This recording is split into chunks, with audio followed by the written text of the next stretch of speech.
Ya, Assalamualaikum warahmatullahi wabarakatuh. Waalaikumsalam warahmatullahi Waalaikumsalam wabarakatuh. warahmatullahi wabarakatuh. Ya, marilah kuliah kita pada pagi hari ini kita awali dengan berdoa, membaca basmalah bersama-sama. Bismillahirrahmanirrahim.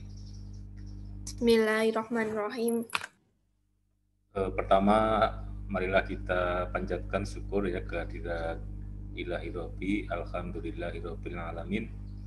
Segala puji bagi Allah Tuhan semesta alam. Pada pagi ini insya Allah kita dalam keadaan sehat walafiat ya untuk belajar bersama ya secara virtual ya, dan ini sebagai tugas dan sebagai tanggung jawab kita di perguruan tinggi. Di sisi yang lain ya ini tanggung jawab kita kepada Allah Subhanahu wa taala karena termasuk tholabul ilmi, menuntut ilmu. Jadi niatan kita kalau diikhlaskan ya untuk menuntut ilmu, ini menjadi satu ibadah ya, ibadah kepada Allah Subhanahu wa taala. Oke, kita akan melanjutkan kuliah minggu yang lalu ya, belum selesai di bab 6. Itu kalau nggak salah sampai presentasinya masih Mbak Rini ya, Mbak Rini.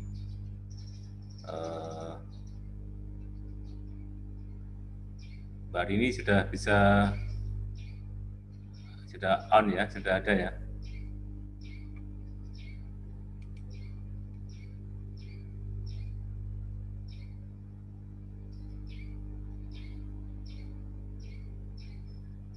Oke, Mbak Rini sudah bisa ya. Ini suaranya bisa dibuka untuk mic-nya.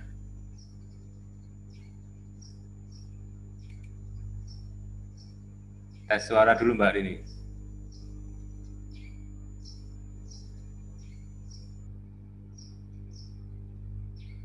Untuk mic-nya dinyalakan dulu.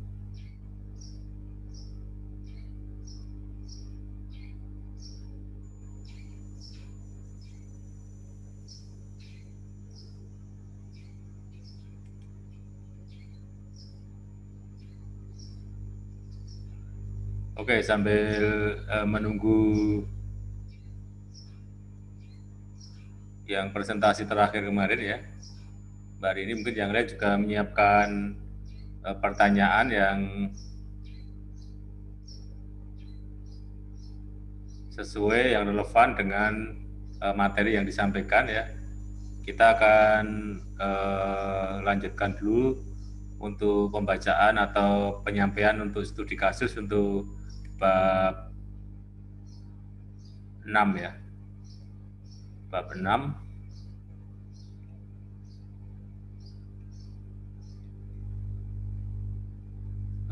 Bab 6 berarti selain Mbak Rini yang nomor absen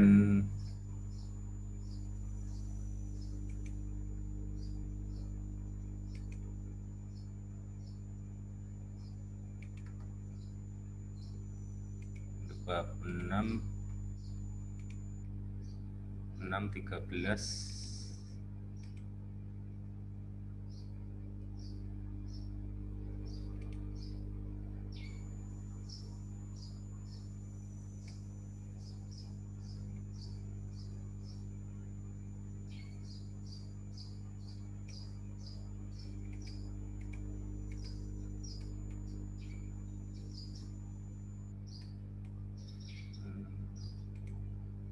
Silakan yang bertugas untuk di bab 6 ya, untuk menyampaikan studi kasusnya ya. Siapa dulu, silakan, ada yang sudah siap?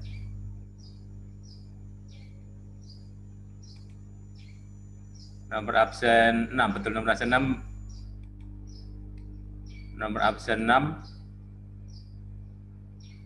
Feriana Aas Wibowo ada?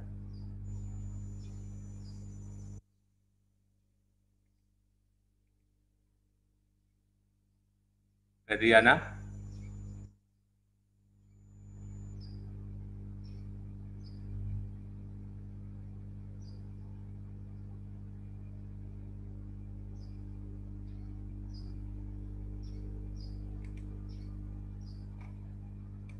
Atau yang lain yang sudah siap?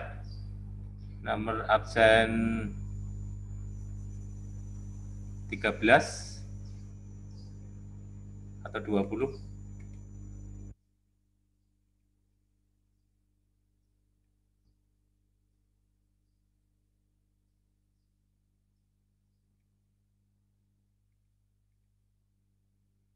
Sebentar, Pak. Saya masih menyiapkan. Oke, yang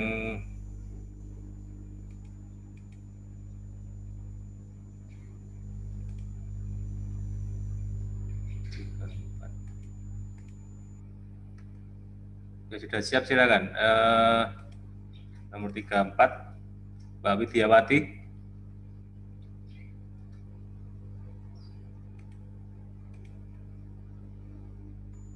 Mbak Widiawati ada?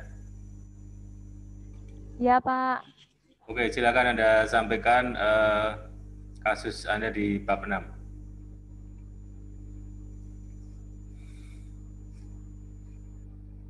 Mau boleh secara sedikit, boleh langsung disampaikan.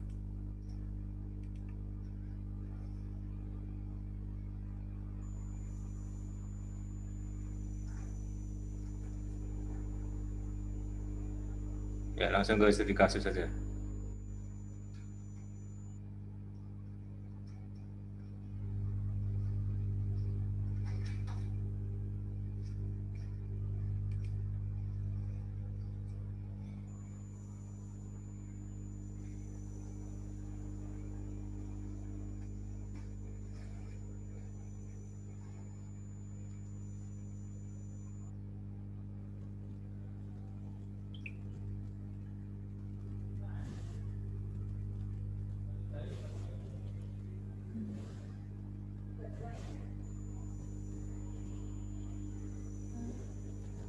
Kasus uang suap dan gratifikasi. Semarang Kompas.com, operasi tangkap tangan atau OTT yang dilakukan KPK terhadap Bupati Klaten Sri Hartini Jumat Desember tanggal 30 diduga terkait penyuapan dan gratifikasi. Jaksa penuntut umum pada Komisi Pemberantasan Korupsi atau KPK membuktikan uang suap dan gratifikasi yang melibatkan Bupati Klaten nonaktif Sri Hartini. Uang suap dan gratifikasi yang diduga diterima seluruhnya berjumlah 12,887 miliar. Jaksa KPK Muhammad Nur Aziz, Afni Carolina, dan Roni Yusuf menguraikan uang tersebut terbagi ke dalam beberapa kasus. Misal dalam kasus jual beli jabatan di Setda Pemkab Klaten, terdakwa menerima uang sebesar 2,995 miliar. Kemudian dalam perkara pemotongan bantuan dana desa, terdakwa total menerima 4,7 miliar. Penerimaan uang oleh terdakwa tanpa alasan hukum yang sah. Jumlah yang diterima 10-15% bantuan dana desa, baik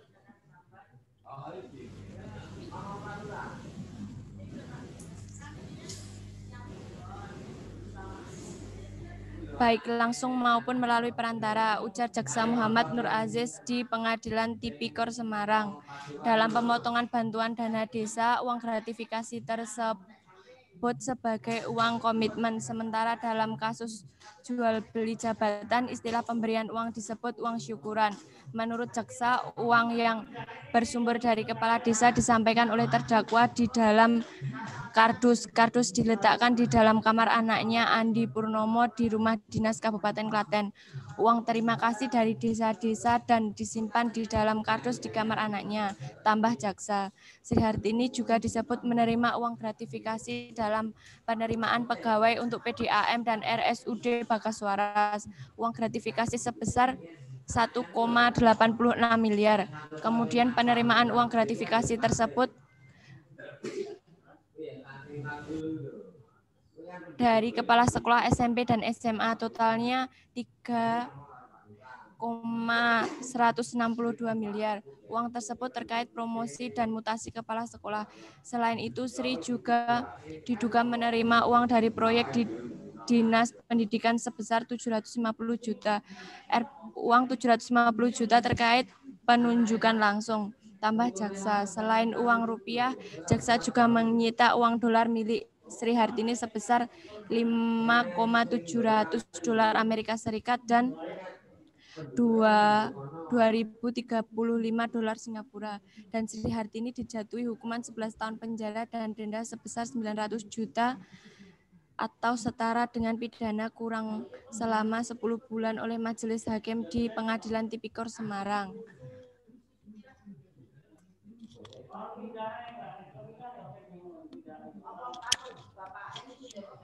Sekian presentasi dari saya. Terima kasih. Ya, oke Mbak Widiawati, dari kasus itu apa kaitannya dengan etika Pancasila? Silakan, Anda jelaskan. Tindakan mantan Bupati Klaten itu apa kaitannya dengan bab 6 tentang sistem etika Pancasila? Menurut Anda?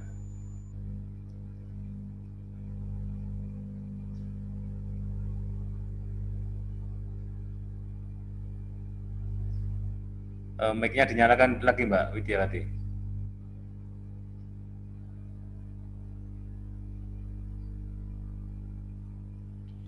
Menurut saya kaitannya kasus korupsi dan gratifikasi Bupati Klaten terhadap pelanggaran kode etika Pancasila, yaitu Bupati Klaten telah melanggar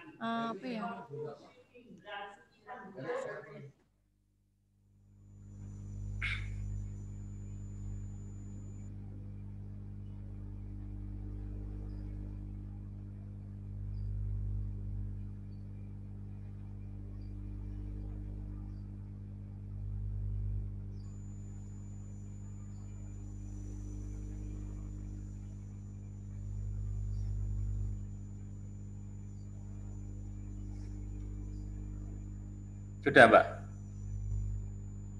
Maksudnya melanggar atau terputus tadi ya? Atau sudah? Gimana Mbak Widiawati?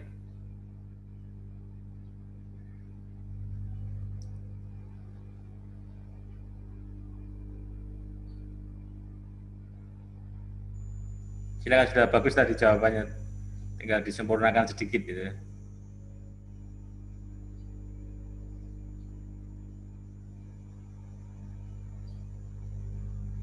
Ya coba diulang sekali lagi Mbak, kalau tadi terputus sekarang sudah bisa nggak? Coba tes suara lagi Mbak Widiawati.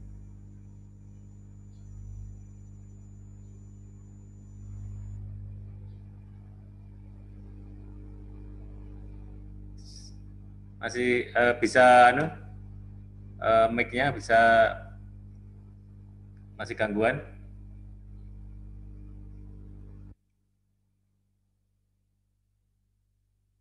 Oke ya.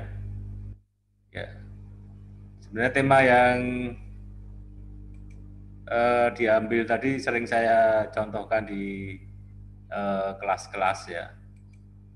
Dan sudah diambil Mbak Widiawati juga ya.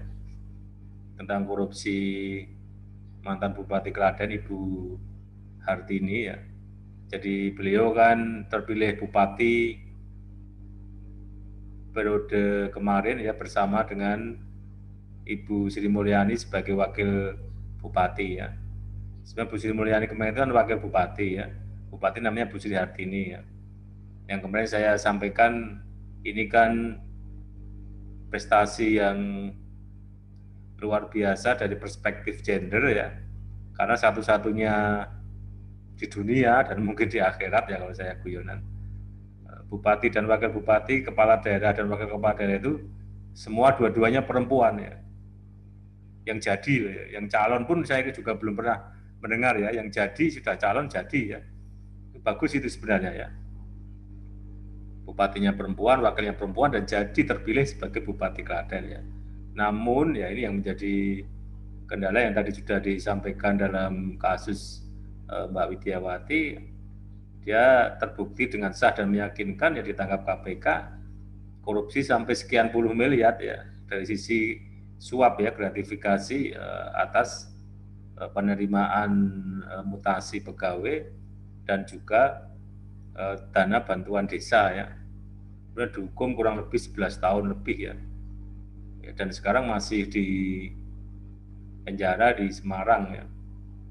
Yang sering saya sampaikan dengan guyonan ya, sekarang dia sedang petan ya bahasa Jawanya ya, atau arisan atau dakon ya, dengan teman-temannya, karena kan di situ juga ada Ibu Rina Iriani ya, Ibu Bupati, mantan Bupati Karanganyar juga kena kasus korupsi, juga ditahan di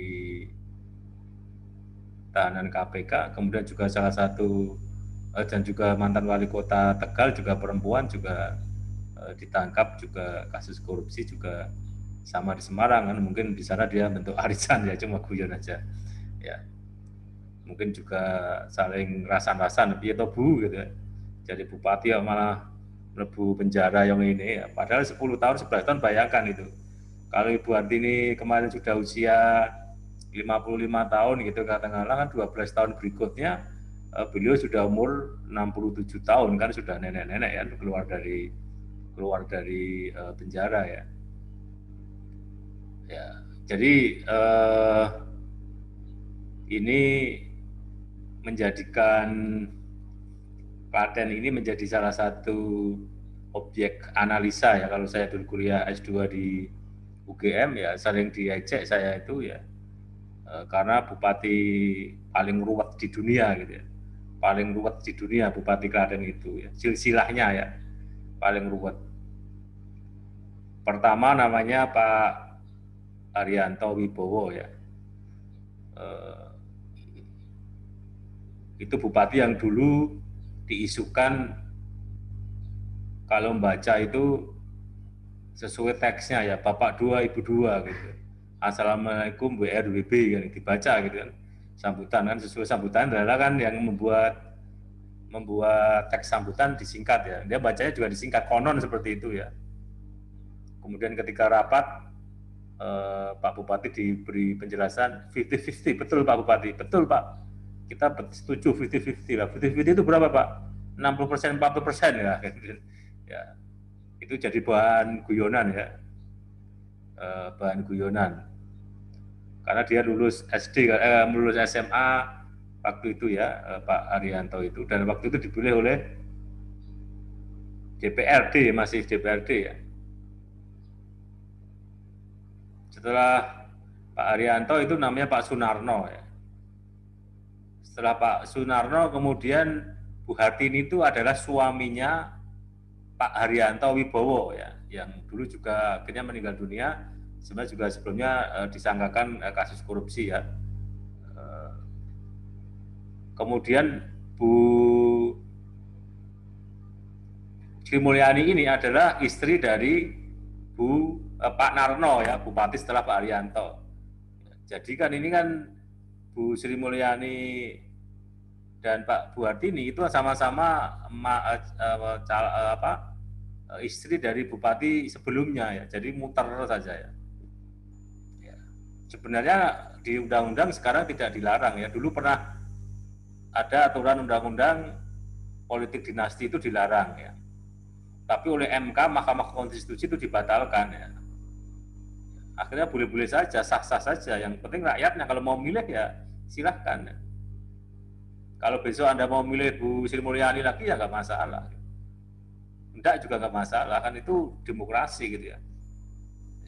Kalau memang di Solo juga begitu ya. Gibran itu adalah anak Pak Jokowi ya. perkara ada nggak setuju politik dinasti, kemudian tidak memilih, yaitu haknya warga. Kalau warganya memilih ya mau apa lagi? Akhirnya kan undang-undangnya kan tidak bisa melarang ya orang untuk mencalonkan siapapun ya, anak siapapun ya, kalau memenuhi syarat ya boleh-boleh saja kan. Karena demokrasi kan sekarang dipilih langsung kan gitu ya. Kalau nggak cocok ya jangan dipilih gitu ya. Ya ini ada pemilu di Amerika Serikat, kita sekaligus analisa saja ya. Dimenangkan oleh Joe Biden ya, Joe Biden misalnya ya, Joe Biden. Sementara incumbent-nya ya Donald Trump itu kalah ya, incumbent atau petahana. Di Amerika dan Indonesia itu sama sebenarnya, satu orang itu hanya boleh mencalonkan presiden maksimal 2 kali. Donald Trump itu baru sekali. Bedanya kalau di Amerika itu satu periode itu hanya 4 tahun ya. Kalau di Indonesia kan 5 tahun ya. Jika Donald Trump kan baru 4 tahun ingin mencalon lagi dan ternyata kemarin kalah ya. Di tweetnya dia belum mengakui kekalahan, jadi berita yang saya baca tadi akan menggugat ke pengadilan. Jadi sama memang di Amerika maupun di Indonesia, yang kalah biasanya tidak puas. Ya kalau tidak puas berarti dia protes, salah satunya dengan cara menggugat di pengadilan ya. Apa yang dilakukan Donald Trump rencananya juga seperti itu ya, karena merasa dicurangi ya. Saya di Indonesia kan juga begitu, yang kalah mesti akan berkoar-koar dan akan protes ya ke pengadilan ya. Dan dulu juga ada di Indonesia kan ya, Prabowo kalah, kemudian sidang di MK dan MK juga menolak, akhirnya Pak Jokowi kan tetap terpilih menjadi presiden. Di Amerika di COVID ini tetap ada pemilihan presiden ya, tetapi di sana itu pemilihnya boleh mengirim lewat pos, jadi tidak harus datang ke TPS ya, ke tempat pemungutan suara. Kalau di Indonesia besok pilkada 9 Desember kan tidak ada opsi lain selain kita harus datang ke TPS ya. Dan kalau saya lihat di beritanya di TV atau iklannya, standar protokolnya sudah dibuat seketat mungkin ya, tidak boleh membawa anak-anak, kemudian nanti cuci tangan, kemudian pakai masker, kemudian dikasih sarung tangan sekali pakai ya, sehingga tidak ada nanti setelah sarung tangan dipakai langsung dibuang ya. Setelah itu untuk tetes ininya, celup tintanya ya, kalau itu dicelup ya, dicelupkan gitu, besok diteteskan, jadi diteteskan gini ya, akhirnya kan penularannya kan dikurangi ya, kecuali kalau tintanya sudah ada virusnya ya tetap kena ya, diteteskan tapi tintanya sudah kena virus juga sama saja ya. Tapi kan ini mengurangi resiko ya, karena pilihannya sudah sering saya sebutkan beberapa kali ya, pilihannya memang seperti yang terjadi di Amerika pun juga COVID juga tidak berhenti kan, juga besar ya, tapi karena memang kalau tidak dilakukan pemilihan bupati atau gubernur pada 9 Desember akan terjadi kekosongan pemimpin di Indonesia lebih dari 300 kan ya. Nanti PLT kan semakin rumit ya, siapa yang akan jadi PLT ya, karena PLT itu harus PNS ya, PNS-nya juga terbatas ya, dia juga punya pekerjaan lain ya. Ya jadi seperti coba kita lihat gambaran bagaimana pemilihan presiden di Amerika, apa bedanya dengan di Indonesia ya. Kita perhatikan video berikut ini.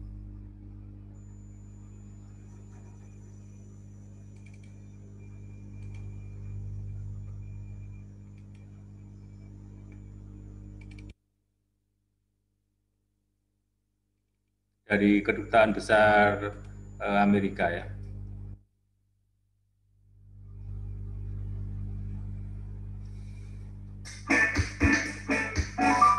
Bagaimanakah sistem pemilu di Amerika? Pemilu di sana dimulai dengan pemilihan pendahuluan di awal tahun. Di sini masing-masing Partai Republik dan Partai Demokrat akan memilih beberapa calon presiden dari partai mereka. Setelah itu, para calon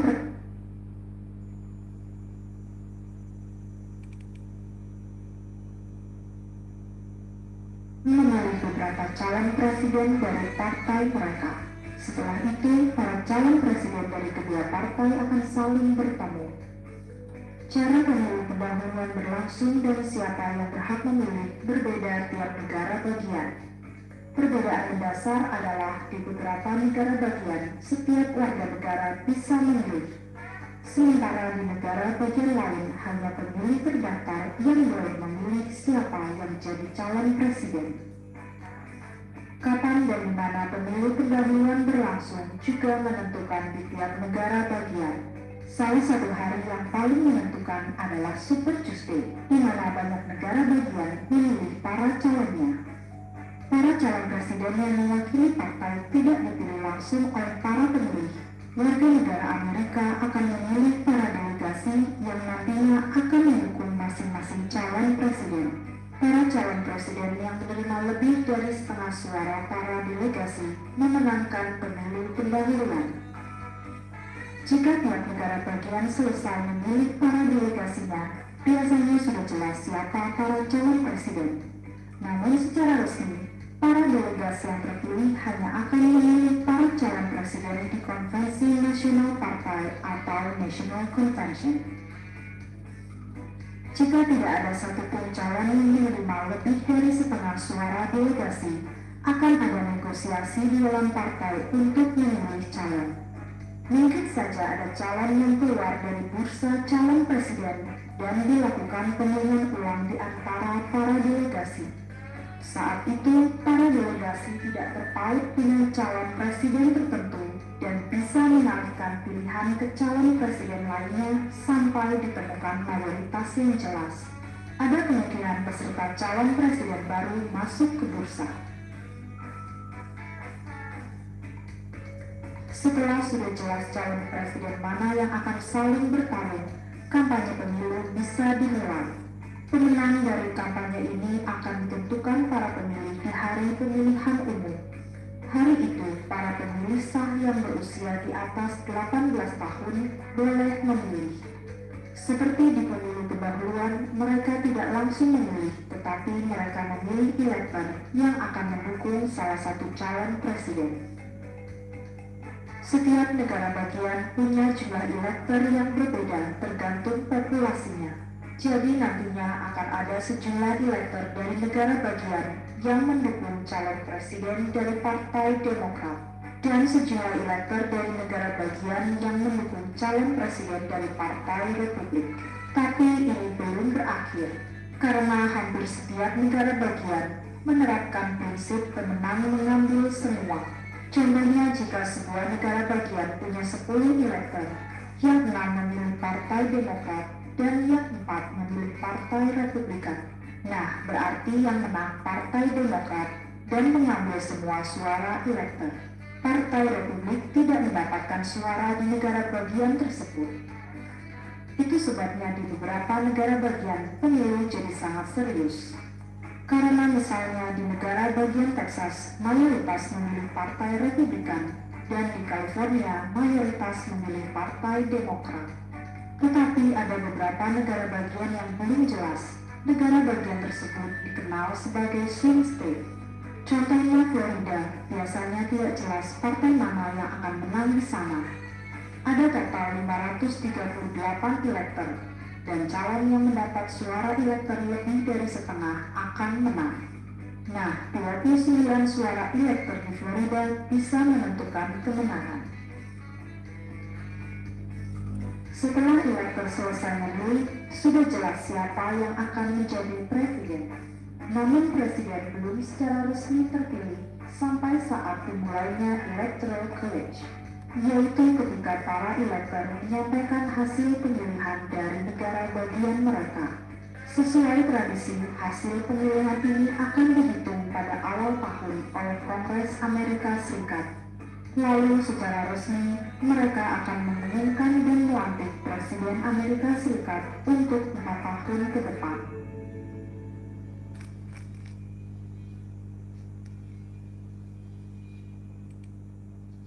Oke, ini untuk memberi gambaran ya pada kita ya, agar kita memiliki wawasan internasional ya, sehingga paling tidak memahami terutama negara-negara besar ya, karena Amerika itu negara besar ya, bagaimana pemilihan presiden di sana, apa bedanya dengan Indonesia, kan berbeda ya.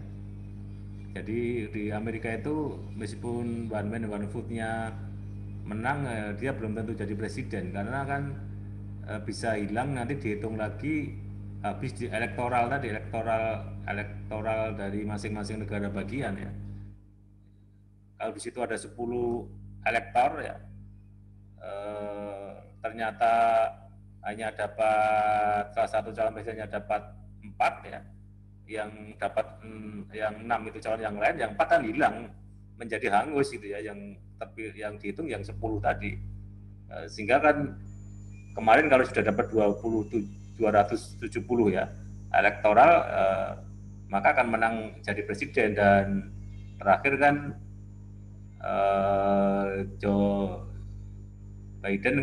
Joe Biden kan sudah dapat 290 ya, separuh atau lebih dari separuh ya dari elektoral yang ada di Amerika ya. Jadi sudah milih langsung, tapi yang suara terbanyak one man one vote, satu orang satu suara itu tidak mesti dia jadi presiden, dan beberapa kali ya seperti itu kan ya. Kalau di Indonesia kan ya yang penting milih, nanti yang terbanyak ya selisih satu saja ya dialah yang menjadi presiden. Begitu juga untuk bupati, wakil bupati atau pilkada besok pada tanggal 9 Desember itu ya. Berapapun yang datang ya, karena memang dengan situasi COVID ini dan juga situasi yang lain ya, kita akan menarik nanti apakah partisipasi pemilih itu meningkat atau menurun ya.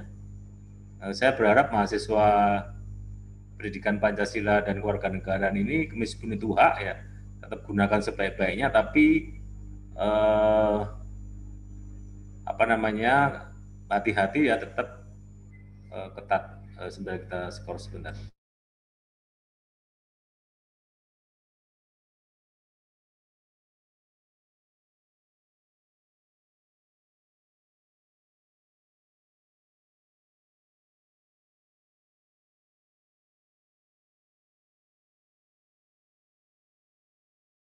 Oke, ada tamu.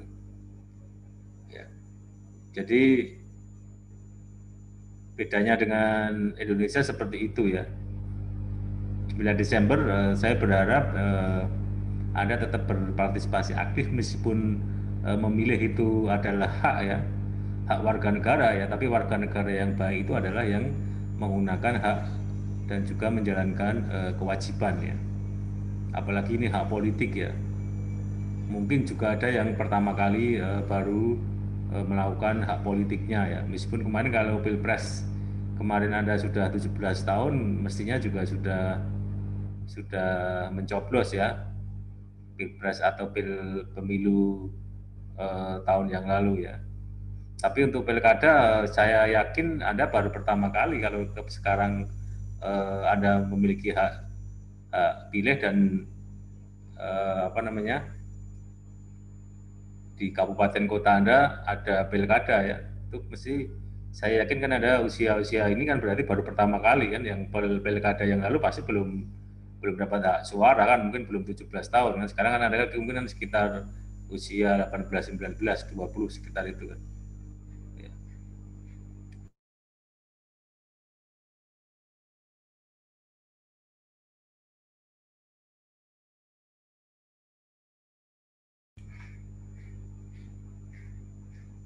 Ya karena pertama kali kan ini juga dalam sejarah ya, Anda menggunakan haknya ya, perkara memilihnya siapa ya gunakan idealisme masing-masing ya, cermati ya visi misinya ya.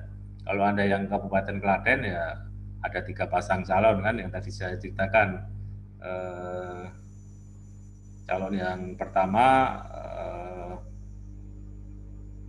Ibu Sri Mulyani dan Yoga ya, itu diusung oleh PDIP dan Golkar ya. Kemudian nomor urut 2 itu One dan Fajri yang sering disingkatkan ORI ya. Kalau tadi Bu Mulyani dan Yoga itu sering disingkat dengan Mulya ya, Mulyo. Yang nomor urut 2 ini diusung oleh Partai Demokrat dan Partai PKS ya, Partai Keadilan Sejahtera ya. Yang pasang nomor urut 3 ABY ya, Arief Budianto dan HJT Harjanto ya. Ini diusung oleh PAN, PKB, P3 ya, Gerindra ya. Mengusung pasangan yang ketiga ya. Ya, Anda kan melihat di satu di antara tiga itu kan, ya memang golput itu ada dua kategori ya, golongan putih itu ya. Dia tidak datang sama sekali ya. Ada yang datang ya, tapi dia tidak mencoblos di antara tiga itu atau sengaja membuat kartu suaranya rusak ya, itu juga termasuk golput ya, golongan putih ya. Anda kalau tidak datang itu sudah kategori sebagai golput ya.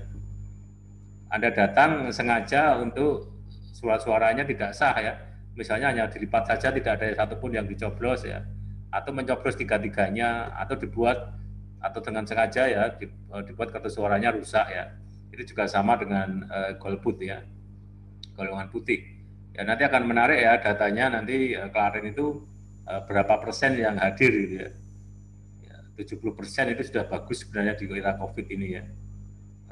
Bisa menggunakan hak suaranya ya. Kalau di Amerika ya tadi bisa dengan kantor pos, jadi bisa dari rumah ya. Kalau kita kan nggak bisa ya, harus datang ke TPS pun ya harus tempat di mana alamat kita berada. Kalau tidak di alamat yang sesuai KTP kan harus daftar dulu ya pada TPS itu ya. Ya, mungkin Anda juga ada yang jadi petugas KPPS ya, atau di TPS ya, atau jadi relawan ya, ya gunakan sebaik-baiknya, tapi tetap dalam kondisi COVID-19 ini tentu dengan protokol kesehatan. Oke, karena waktu ya, karena tadi saya sampaikan hanya sampai jam setengah 11 ya. Saya beri kesempatan yang kelompok 6, ada nggak yang ingin ini saya sukarela dulu aja ya, yang nyampaikan kasusnya silakan, selain yang pertama tadi. Saya langsung buka pinnya dan mic-nya yang kelompok 6. Silakan. Tidak perlu saya tunjuk.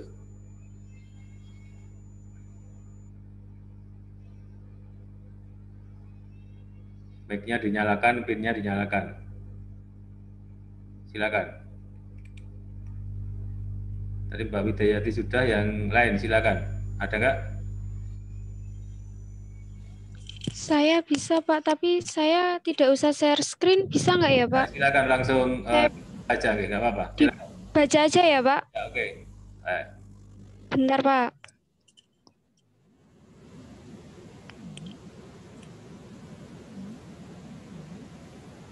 Bentar ya Pak, masih.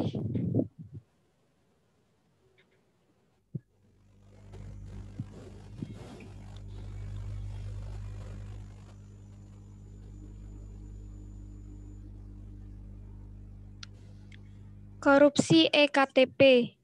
Terbukti korupsi EKTP, Setia Novanto divonis 15 tahun penjara. Fahid Hidayat Hariswadila, Detik News. Selasa 24 April 2018. Jakarta, mantan Ketua DPR Setia Novanto terbukti mengintervensi proses penganggaran serta pengadaan barang dan jasa dalam proyek EKTP. Novanto pun divonis hukuman pidana penjara selama 15 tahun dan denda 500 juta subsidi 3 bulan kurungan. Menyatakan terdakwa Setia Novanto telah terbukti secara sah dan meyakinkan menurut hukum bersalah secara bersama-sama melakukan tindak pidana korupsi.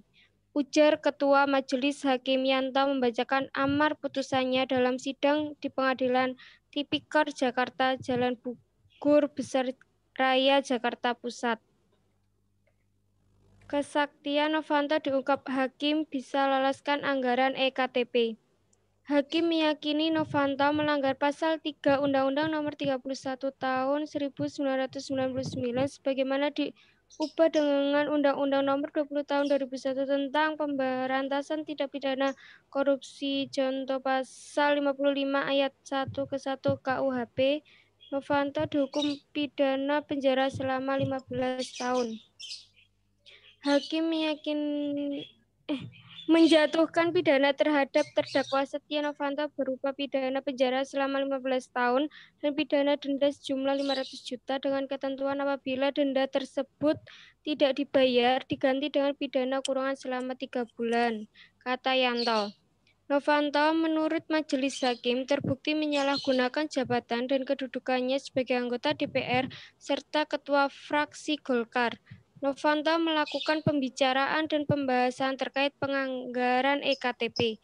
Novanto memperkenalkan pengusaha Andi Agustinus alias Andi Narogong dengan pihak-pihak tertentu DPR untuk mempermudah proses anggaran EKTP.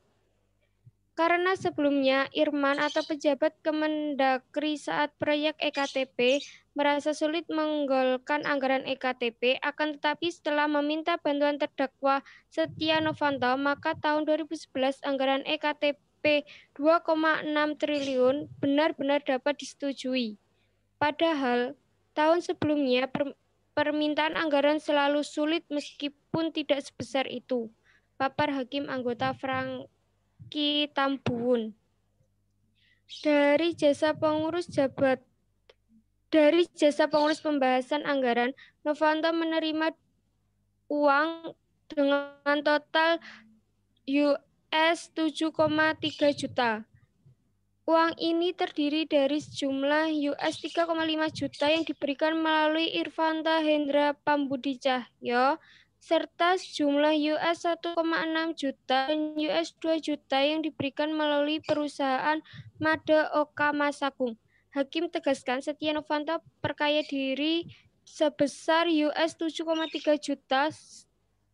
Selain itu, Novanto juga diyakini hakim menerima 1 jam tangan merek Richard Mille seharga US 135.000. Hakim menyebut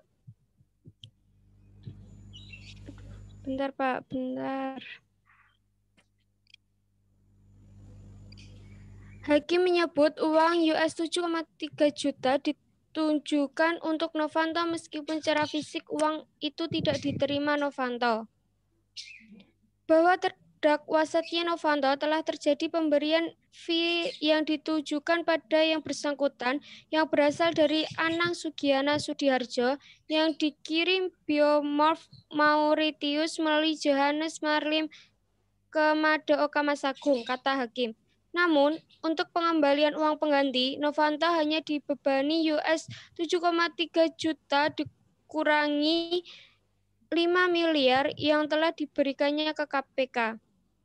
Sedangkan untuk pengganti jam tangan Richard Mille, hakim menyatakan Novanto tidak perlu mengembalikannya karena telah dikembalikannya ke Andi Narogong. Menimbang bahwa pemberian jam tangan Richard Mille sudah dikembalikan ke Andi sehingga terdakwa Setia Novanto tidak lagi dibebani uang seharga jam tangan, kata hakim. Hakim juga mempertimbangkan tentang uang pengganti serta pencabutan hak politik Novanto. Menurut hakim, Novanto merupakan pejabat yang tidak seharusnya melakukan korupsi. Menimbang bahwa dari uraian di atas mestinya pejabat lembaga tinggi memberikan contoh yang teladan, menimbang bahwa untuk itu majelis hakim berpendapat terdakwa Setia Novanto harus dicabut hak politiknya, ujar hakim. Sekian Pak, terima kasih. Ya, terus hubungannya dengan sistematika apa Mbak? Sistematika Pancasila, kasus itu.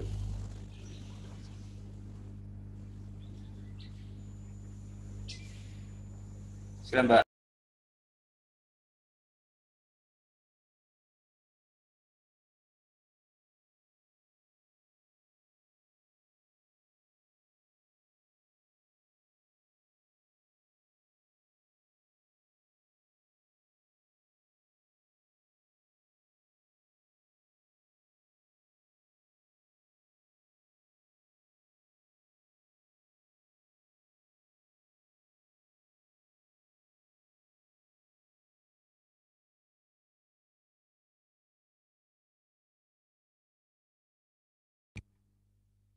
Oke Mbak Nindya, mungkin apa hubungan kasusnya dengan apa namanya sistem etika Pancasila? Masih aktif Mbak Nindya?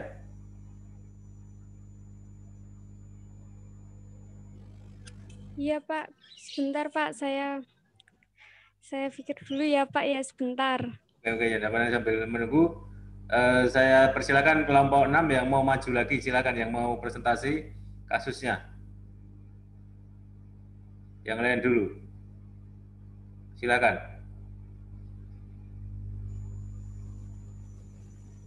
Ya, Pak. Ya, silakan Mas Ibnu Sidik, silakan.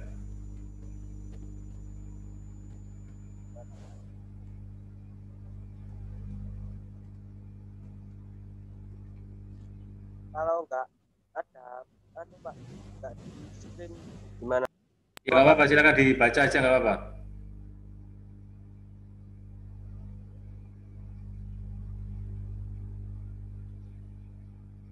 Ya, langsung dibaca aja.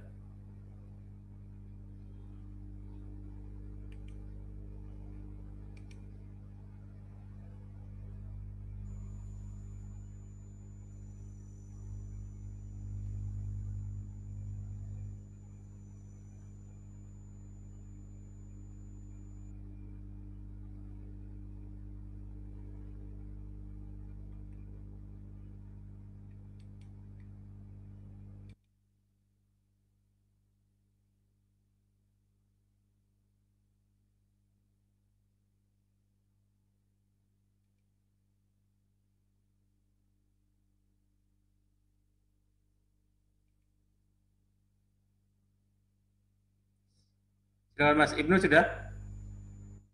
Halo? Gangguan sinyal? Ya, ini tidak stabil ya, internet di saya juga tidak stabil.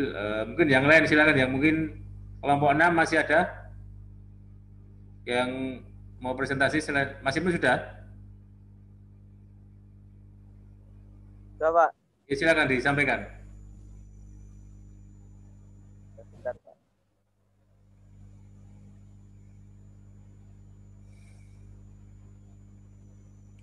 Sebentar, Pak.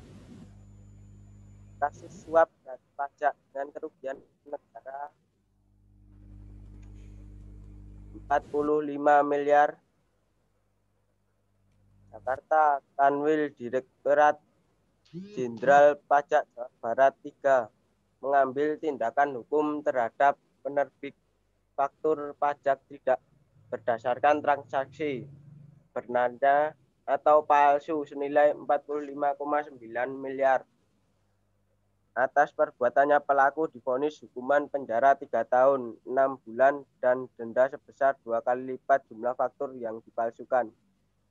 Tindakan tersebut telah mengakibatkan kerugian sebesar 45 miliar dari tahun 2019 sampai 2020 kepada penerbit maupun pengguna faktur pajak palsu untuk melakukan pembetulan SPT atau melakukan pengungkapan ketidakbenaran sesuai dengan yang diatur dalam ketentuan perpajakan.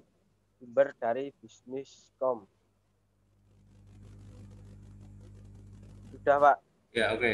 Hubungannya dengan sistem etika bisa Anda jelaskan, Mas Ibnu? Kasus itu? Bentar, Pak. Bentar. Hubungannya apa? Kaitannya apa? Karena etika Pancasila berhukum bagi anti korupsi atau suap dan menjunjung hak asasi manusia. Oke, ya, terima kasih. Oke, masih yang lain selama Ibnu Sidik yang kelompok 6 masih ada yang mau menyampaikan? Silakan. Langsung klik pin-nya dan mic-nya. Atau sudah semua ya?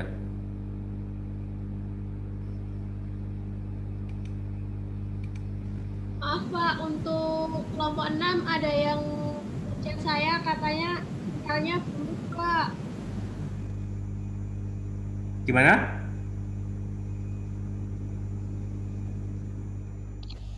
Untuk ada anggota kelompok 6 yang chat saya katanya sinyalnya buruk. Ya, oke, nggak apa-apa ya. yang karena sinyal buruk. Oke, terima kasih ya. Untuk kelompok 6 sementara ini dulu ya. Kita ke kelompok 7 ya. Ini pun nanti juga nampaknya hanya presentasi saja. Silakan voluntari yang kelompok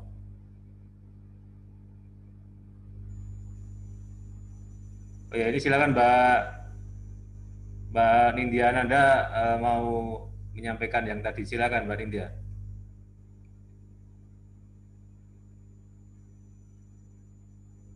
Silakan langsung diaktifkan. Dibaca nggak Pak yang udah saya di chat? Ya, dibaca silakan. Oh iya, sebentar Pak.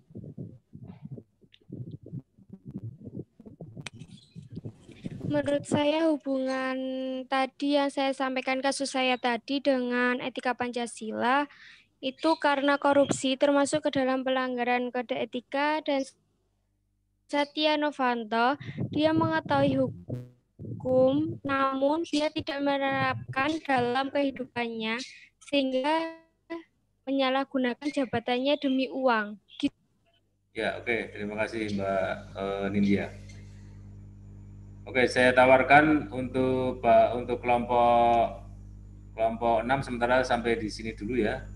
Namun demikian kita ya kasih upload dulu ya untuk kelompok 6 ya. Terima kasih. Sekarang kita ke kelompok 7 karena ini nanti waktu juga kita hanya presentasi yang pertama dulu. Kalau ada yang voluntary kelompok 7 mau paparan total tapi sudah bisa share screen, silahkan yang kelompok 7. Karena kalau share screen dari sini saya harus download dulu ya. Belum sempat saya download semua dari Google kelasnya ya. Silakan kelompok 7. Ada yang mau voluntary presentasi? Untuk totalnya dulu silakan.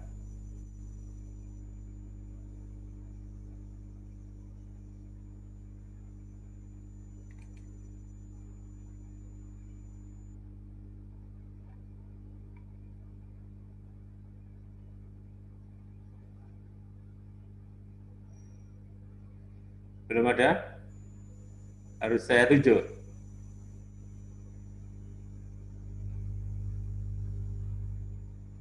Coba dulu share screen-nya, mungkin nanti bisa share screen dari situ. Yang kelompok 7 nomor absen 7, 14, 21, 28, 25. Silakan salah satu presentasi yang total.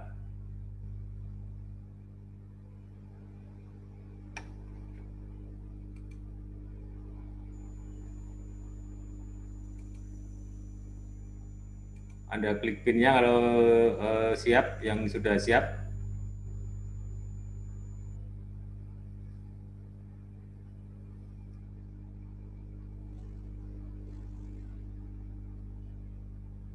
Saya Pak, tapi saya coba share screen dulu ya Pak. Ya, silakan. Screen dulu. Ya, Mbak Wulan Nurrohmah ya, silakan.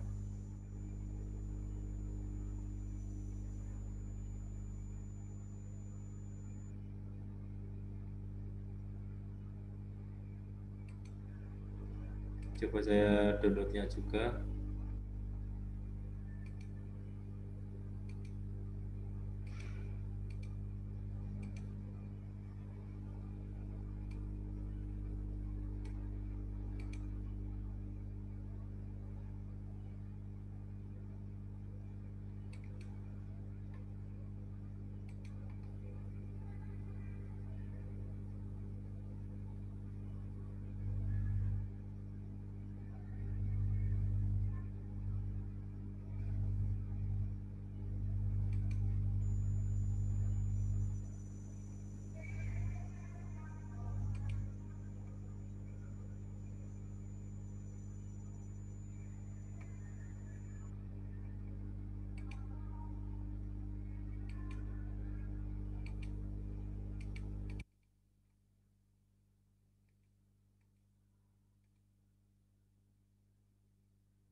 Ini sudah bagaimana, berhasil Mbak?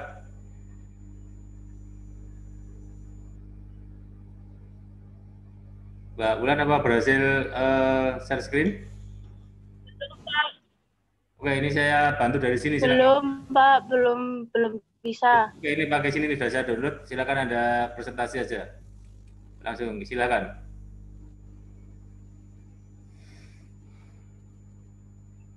Disampaikan. Baik, Pak.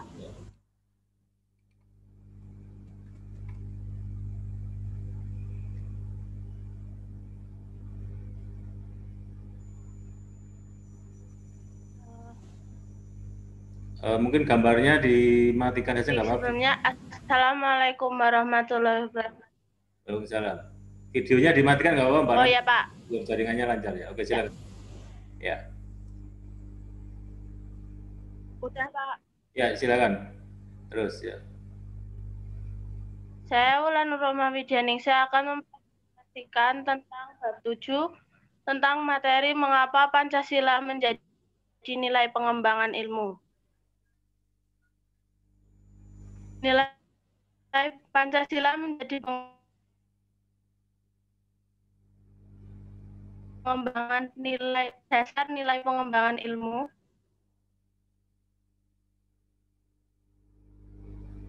Dasar nilai pengembangan karena maaf Pak yang aktivitas ilmiah sehingga pengembangan ilmu berakar pada ideologi bangsa.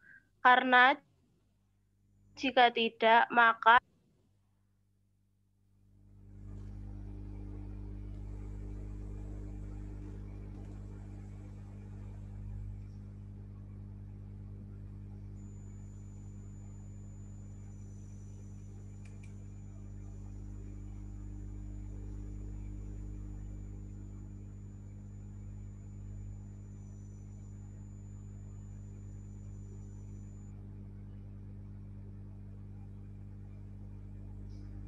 sebagai dasar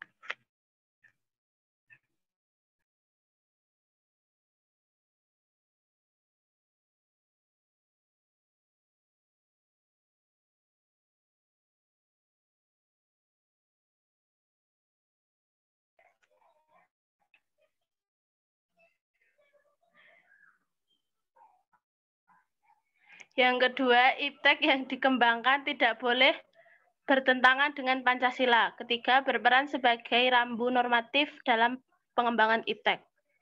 Dua, urgensi Pancasila sebagai dasar nilai pengembangan ilmu. Diperlukan tuntunan moral bagi para ilmuwan dalam pengembangan IPTEK di Indonesia agar tidak menimbulkan dampak negatif yang membahayakan eksistensi hidup manusia di masa yang akan datang. Perkembangan IPTEK yang didominasi bangsa Barat juga ikut mengancam nilai-nilai khas dalam kehidupan bangsa Indonesia. Next.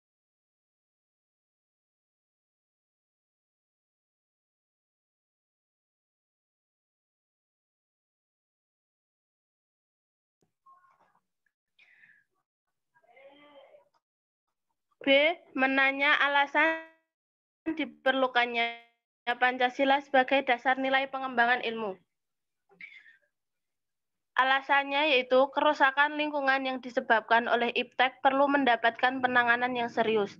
Bila dibiarkan, maka generasi yang akan datang menerima resiko buruknya. Yang kedua, penggunaan benda-benda teknologi dalam kehidupan masyarakat telah menggantikan peran nilai-nilai luhur masyarakat. Ketiga, nilai-nilai kearifan lokal yang menjadi simbol kehidupan di daerah mulai digantikan dengan gaya hidup global. Next, Pak.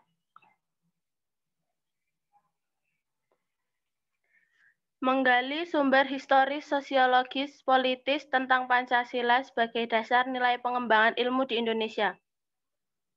Yang pertama, sumber historis. Sumber historis Pancasila sebagai dasar nilai pengembangan ilmu di Indonesia dapat ditemukan pada Undang-Undang Dasar 1945 alinea keempat pada kata-kata mencerdaskan kehidupan bangsa yang mengacu pada pengembangan IPTEK melalui pendidikan. Yang kedua, sumber sosiologi. Sumber sosiologis Pancasila sebagai dasar nilai pengembangan ilmu di Indonesia dapat ditemukan pada sikap masyarakat yang sangat memperhatikan dimensi ketuhanan dan kemanusiaan, sehingga manakala iptek tidak sejalan dengan nilai tersebut, biasanya terjadi penolakan.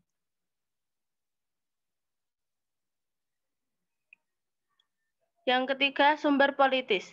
Sumber politis Pancasila sebagai dasar nilai pengembangan ilmu di Indonesia dapat dirunut ke dalam berbagai kebijakan yang dilakukan oleh para penyelenggara negara, antara lain dari pidato Soekarno ketika menerima gelar Dr. Honoris Causa di UGM pada 19 September 1951, pidato Soekarno pada Akademi Pembangunan Nasional di Yogyakarta pada 8 Maret 1962, pada zaman Orde Baru oleh Soeharto di Kongres Pengetahuan Nasional 4, 18 September 1986, pada era reformasi oleh Susilo Bambang Yudhoyono dalam acara silaturahmi dengan Akademi Ilmu Pengetahuan Indonesia 20 Januari 2010 dan juga oleh Habibie dalam pidatonya tanggal 1 Juni 2019.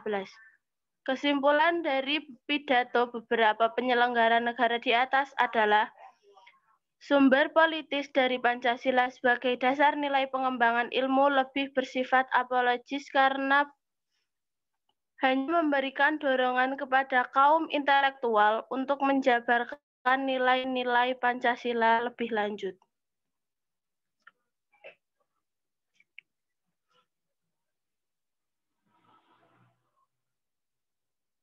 Selanjutnya, membangun argumen tentang dinamika dan tantangan Pancasila sebagai dasar nilai pengembangan ilmu.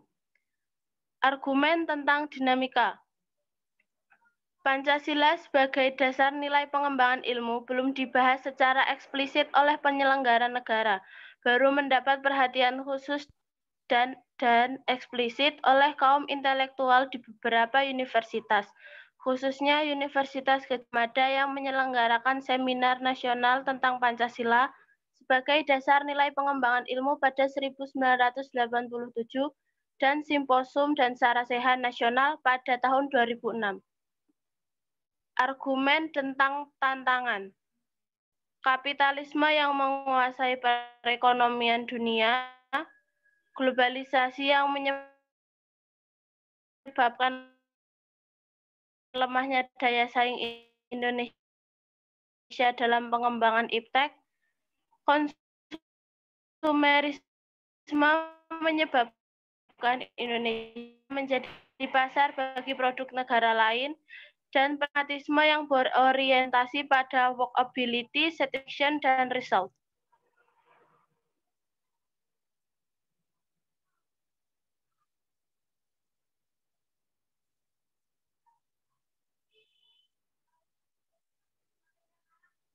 Selanjutnya, mendeskripsikan esensi dan urgensi Pancasila sebagai dasar nilai pengembangan ilmu untuk masa depan. Yang pertama, esensi. Sila pertama, ketuhanan yang Maha Esa memberikan kesadaran bahwa manusia hidup di dunia ibarat sedang menempuh ujian. Sila kedua, kemanusiaan yang adil dan beradab memberikan arahan baik universal maupun khas kepada para ilmuwan dan ahli teknik. Sila ketiga, persatuan Indonesia memberikan landasan esensial bagi kelangsungan NKRI. Sila keempat, kerakyatan yang dipimpin oleh hikmat kebijaksanaan dalam permusyawaratan perwakilan memberi arahan asa kerakyatan yang mengandung arti bahwa Indonesia adalah untuk rakyat, dari rakyat, dan oleh rakyat.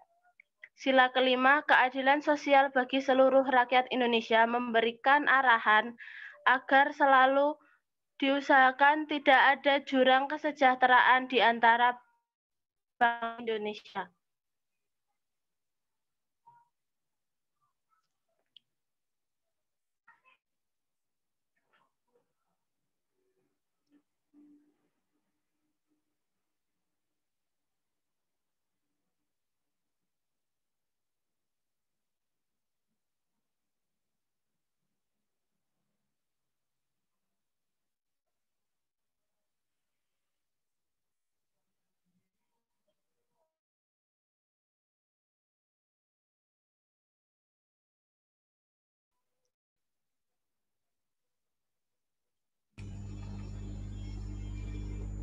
Gimana Mbak Wulan? Next, Pak.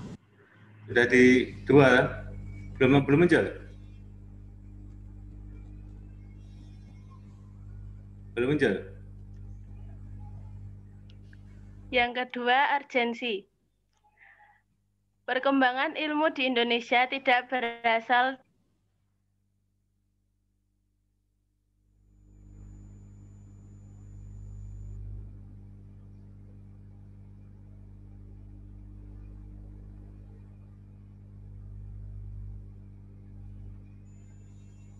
Putus ya, nih ya, oke.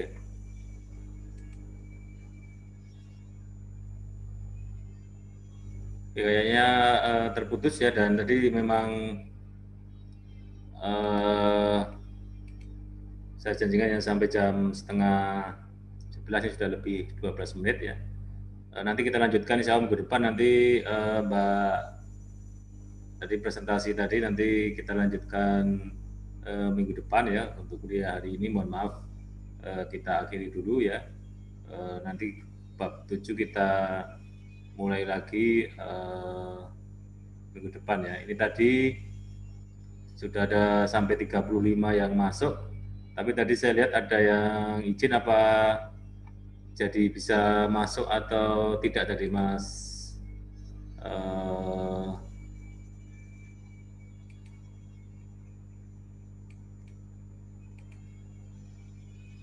yang izin karena sinyal lemah Mas Daviza Mahaldi Budi Lesmana ada?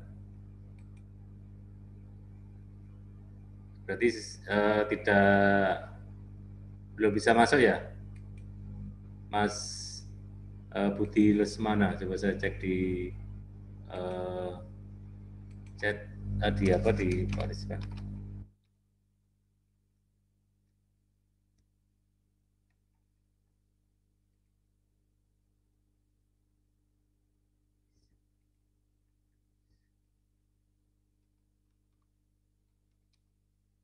Ya, oke, berarti ini izin 1 orang ya untuk hari ini.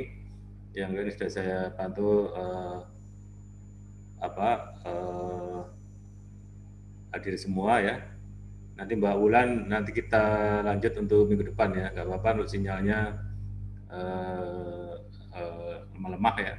Tidak hanya di klien, ini di server saya pun juga kadang down ini tadi juga, sempat down juga. Oke, mohon maaf untuk hari ini kita akhiri bersama kuliah kita dengan baca hamdalah bersama-sama. Alhamdulillahirabbil alamin. Assalamualaikum warahmatullahi wabarakatuh. Terima kasih, Pak. Waalaikumsalam warahmatullahi wabarakatuh. Makasih, Pak. Terima kasih, Pak. Cukup ya.